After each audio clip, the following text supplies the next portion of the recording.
Shalom, kami dari kelompok 8 akan mempresentasikan perbandingan durasi bermain media sosial TikTok pada mahasiswa pendidikan TISI UPH kohort 2020 sebelum dan sesudah berada di asrama. Bagian pertama, pendahuluan. Menurut sumber yang kami ambil, monthly active user Indonesia sendiri berada pada urutan kedua di tahun 2022 dengan jumlah pengguna TikTok sebesar 99,1 juta orang dengan rata-rata menghabiskan waktu bermain TikTok 23,1 jam per bulan. Nah, pada kalangan mahasiswa, aplikasi TikTok diunduh hampir seluruh mahasiswa penghuni asrama. Pola seperti ini menjadi dasar bagi peneliti, bagi kami untuk mengkaji lebih dalam terkait perubahan durasi penggunaan TikTok pada mahasiswa pendidikan TISI kohort 2020, sebelum dan sesudah berada di asrama. Penelitian ini penting untuk dilakukan, mengingat penggunaan media sosial yang berlebihan bagi mahasiswa dapat menimbulkan penurunan interaksi sosial secara umum, kurangnya konsentrasi belajar, serta mendatangkan berbagai perilaku negatif seperti penyebaran hoaks. Nah, kemudian sekarang kita akan membahas mengenai kajian teori. Ada dua variabel dalam penelitian ini, yaitu variabel bebas dan variabel terikat. Variabel bebas dalam penelitian ini yaitu sebelum dan sesudah di asrama, di mana ini akan mempengaruhi variabel terikatnya, yaitu durasi bermain media sosial TikTok mahasiswa pendidikan TISI UPH kohort 2020. Variabel ini saling berkaitan, yaitu untuk mengetahui apakah ada perbedaan dari sebelum dan sesudah tinggal di asrama dalam bermain media sosial, khususnya TikTok. Uji normalitas yang digunakan dalam penelitian ini yaitu adalah uji Lilliefors, karena data yang digunakan adalah data tunggal. Kemudian untuk uji statistika, kita menggunakan uji T. Wilkerson. Ujian ini merupakan uji non-parametrik yang digunakan untuk menganalisis data berpasangan karena adanya dua perilaku yang berbeda. Tujuan dari pengukuran ini yaitu untuk mengukur perbedaan dari dua kelompok data berpasangan yang datanya tidak berdistribusi normal.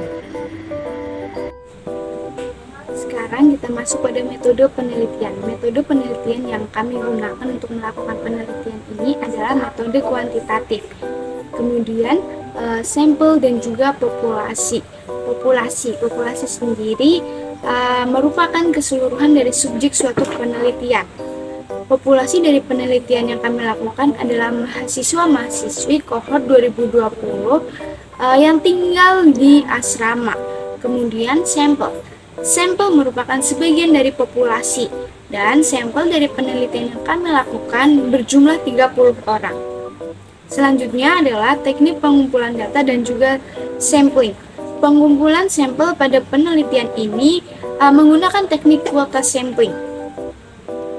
Untuk teknik pengumpulan data sendiri dilakukan dengan cara menyebarkan angket atau kuesioner, dan penyebaran ini ditunjukkan kepada mahasiswa-mahasiswi kohort 2020. Yang berikutnya adalah hipotesis statistik, di mana di sini HO kami yaitu mu sebelum sama dengan mu sesudah. Yang kedua H1 yaitu sebelum lebih kecil daripada mu sesudah. Untuk hipotesis deskriptifnya di sini HO durasi bermain sosial media pada kohort 2020 tidak memiliki perbedaan baik sebelum di DOM maupun sesudah di DOM. Kemudian H1-nya durasi bermain sosial media pada kohort 2020 memiliki perbedaan baik setelah di DOM maupun sebelum di DOM. Pada bagian yang ketiga, melalui data yang diperoleh, maka ditemukan pada data sebelum, MAN-nya sebesar 6,8, mediannya 7, modusnya 7, variannya 1,062, dan standar deviasinya sebesar 1,305. Pada data sesudah, ditemukan MAN-nya sebesar 6,2, mediannya 5,5, modusnya 5, dan standar deviasinya sebesar 1,349. Lalu yang keempat, kami menggunakan hitungan manual pada Excel di mana ditemukan L tabelnya 0,187, lalu pada data sebelum L max-nya 0,243 bla bla bla, lalu pada data sesudah ditemukan L max-nya 0,313 bla bla bla. Sehingga disimpulkan melalui kedua hitungan tersebut, maka L maksimalnya lebih besar daripada L tabel. Dan yang terakhir, kami menggunakan perhitungan Wilcoxon-Range test di mana Z-nya sama dengan 1,947. Yang terakhir masuk pada bagian kesimpulan dan saran. Melalui penelitian yang kami lakukan, kami menyimpulkan bahwa HO mu sebelum sama dengan mu sesudah ditolak. Aktivitas di perkuliahan saat online dan juga saat onsite kesibukannya itu tidak jauh berbeda. Melalui alasan yang dimuat dalam form yang dibagikan, sebagian kami dapati mengisi bahwa lebih banyak aktivitas saat berada di dorm. Namun, sebagian lainnya mengisi bahwa aktivitas di rumah itu lebih banyak.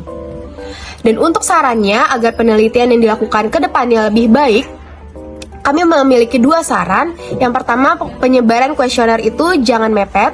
Dan kedua, jumlah responden sarannya lebih banyak lagi. Sekian hasil penelitian dari kami kelompok 8. Tuhan Yesus memberkati.